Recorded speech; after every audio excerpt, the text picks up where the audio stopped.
Olá pessoal, tudo bem? Nessa aula 5, nós vamos abordar estruturas de controle, que são divididas em estruturas condicionais e estruturas de repetição. Anteriormente, eu cheguei a dar uma aula sobre estruturas condicionais, mas aqui eu vou fazer uma breve revisão, né, e abordar o tema estruturas de repetição. Em linguagem de programação, é muito comum a gente precisar tomar decisões com base em alguma condição, né, que o programa ali se encontra. Então, o Java, por exemplo, ele possui as seguintes estruturas de seleção, também conhecidas como estruturas condicionais: o if, if-else e o switch, né? O if e if-else eles são tratados muitas vezes em combinação, né? A gente vai começar abordando ele. Aqui, por exemplo, né, o comando if, que traduzido para o português significa se, ele especifica que um comando ou bloco será executado se e somente se uma determinada condição booleana for verdadeira. Para quem não está acostumado com o termo booleano, a ideia do booleano é o tipo que retorna um verdade ou um falso, né? Então, nesse caso, a condição ela sempre está entre parênteses e é testada pelo próprio if, né? Então, olhando aqui para o bloco, né, esse quadro aqui, melhor dizendo, nós temos uma variável chamada k, do tipo inteiro, que recebe 33. Ela foi definida e já foi ao mesmo tempo atribuído um valor a ela, a essa variável, que é o valor 33, o valor inteiro. Notem que o comando if faz uma verificação. Se o k for maior que 10, ou seja, se essa condição for verdadeira, ele vai executar o que tem aqui em seguida. Geralmente, a gente utiliza a abertura de chaves aqui, tá? Abre chave aqui na frente, fecha aqui embaixo.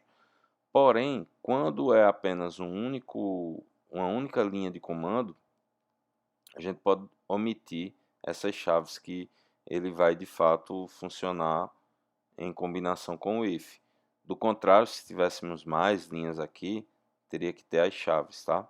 Esse comando aqui, essa linha, teria que estar dentro do corpo do if. Entretanto, eu costumo, para Java especificamente, orientar meus alunos a sempre usar, independente disso, para evitar problemas, ok? Sempre usar as chaves, mas aqui a ideia é vocês terem ciência de que é possível quando trata-se apenas de uma linha. Então aqui ele verifica. O K ele tem 33, logo K é maior do que 10. Essa condição sendo verdadeira, ele vai executar essa linha do system.out.println, que é simplesmente imprimir na tela a palavrinha OK. E aí você poderia estar se perguntando, professor, e se tivesse uma outra linha abaixo, com um outro comando, né, com, sei lá, um outro println, só que outra mensagem. Essa condição sendo verdadeira, ele vai ainda assim só executar a primeira linha, porque está sem as chaves, ok? Mesmo que tivesse aqui uma outra linha dessa, ele iria ignorar, porque ele vai dar ênfase apenas à primeira linha. Agora, se eu tivesse umas chaves aqui abertas e tivesse vários comandos dentro, essa condição sendo verdadeira, ele executaria tudo que está entre o abre e fecha chaves. Okay? Em um outro momento, eu mostro isso em prática. Bom, e como funciona a combinação do if-else? O if-else ele funciona da seguinte forma, ó, especifica que um comando ou bloco será executado quando uma condição booleana for verdadeira e outro comando quando a condição for falsa. Ou seja, se de cara a condição não for verdadeira, mas eu quero executar uma outra coisa, eu uso else. É o que acontece aqui, ó. Ele verifica se o k é maior do que 10. Se isso for verdadeiro, ele vai e executa a linha do system print aqui ln, que é k é maior que 10. Porém, do contrário, ele executaria o que está após o else. Na íntegra aqui no português, significaria se k maior que 10, execute esta linha. Se não, execute esta outra. Então, a condição aqui não sendo verdadeira, ele já cai no else.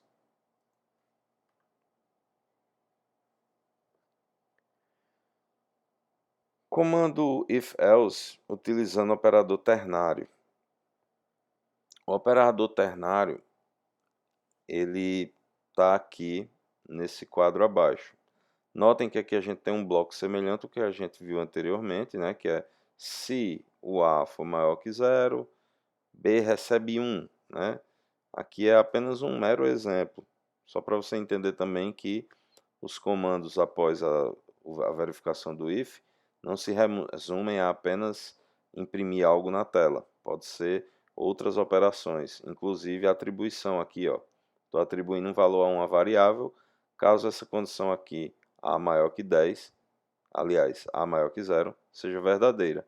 Se não for verdadeira, ele atribui 2 à variável B.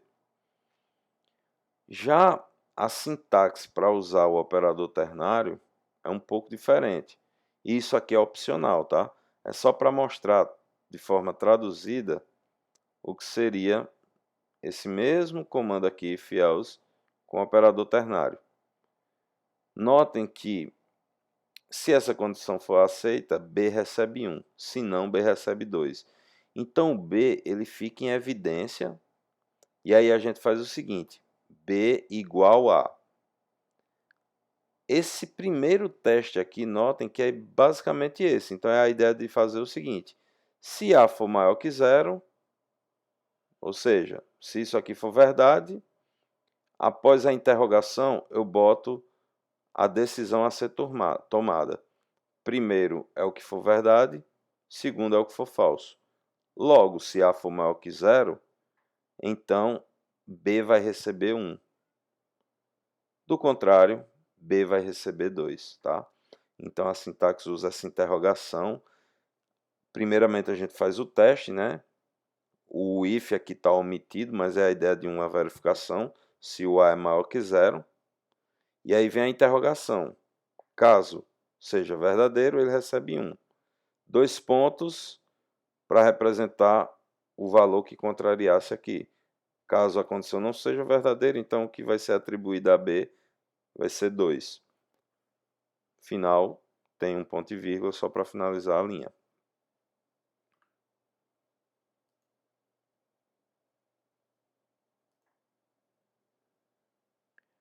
Um outro comando de condição, né? Outro comando condicional, outra estrutura condicional, é o comando switch. Ele permite multiplicidade de escolha, ou seja, ele é muito usado quando você tem muitas opções, só que bem definidas. Por exemplo, ele cai muito bem para usar, para fazer a leitura de uma opção inteira, tá? Um atributo inteiro. O switch, né, na tradução para o português, significa escolha. Então, observem esse exemplo aqui bem simples, que é uma variável que se chama OP, né, que provavelmente foi definida como se fosse a ideia de opção, ok? Ou operação, tá bom? Então, o nome, obviamente, você pode dar o que quiser. Nesse caso aqui, está OP, que começa com o valor 3. Olha o que o switch faz. Ele lê esse OP, notem que está entre parênteses aqui, e, né, fazendo a leitura no português, olha que interessante. Escolha 3. Por que 3? Porque é o conteúdo de OP, tá vendo? Então é como se ele dissesse assim, olha, escolha o 3. Aqui no código do switch, que está dentro do switch, que é entre o abre e fecha chaves, a chave daqui foi omitida aqui pelo print aqui, mas subtende-se que tem ela fechando aqui. Então esses cases fazem parte do switch, tá? Então, case 1, ou seja, se o conteúdo que foi lido for 1, ele vai executar essa linha, tá vendo? Ó? Notem que também é uma estrutura condicional. Se isso aqui for 1, né? Mas aqui a gente faz uma leitura diferente. Escolha 3. Primeiro eu tenho um case 1, que é um caso 1, né? Já não entra. Mas eu tenho essa opção, ó, você escolheu a opção 1. E um comando break, que já eu falo para que serve. Case 2, ó, você escolheu a opção 2. Case 3, você escolheu a opção 3. Obviamente, se a gente rodasse esse código, o que seria executado seria o case 3. Por quê? Ele tem aqui o switch que escolhe o conteúdo de OP. Qual é o conteúdo de OP? 3. Então, está aqui, ele imprimiria a mensagem, você escolheu a opção 3. Esse break serve para o seguinte, imagine que OP é 1. Escolha 1. Case 1, ele já iria imprimir, você escolheu a opção 1.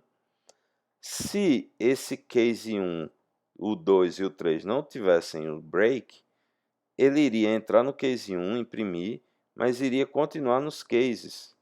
Esse break serve para a opção que ele encontrar, ele executar apenas ela e parar a execução no break, ok?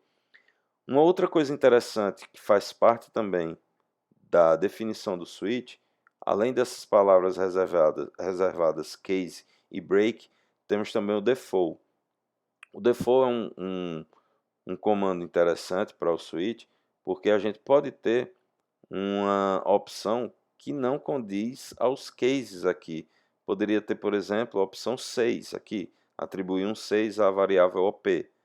Quando ele tentasse escolher 6 aqui e não encontrasse no case 1, 2, 3, ele pularia para o default, tá?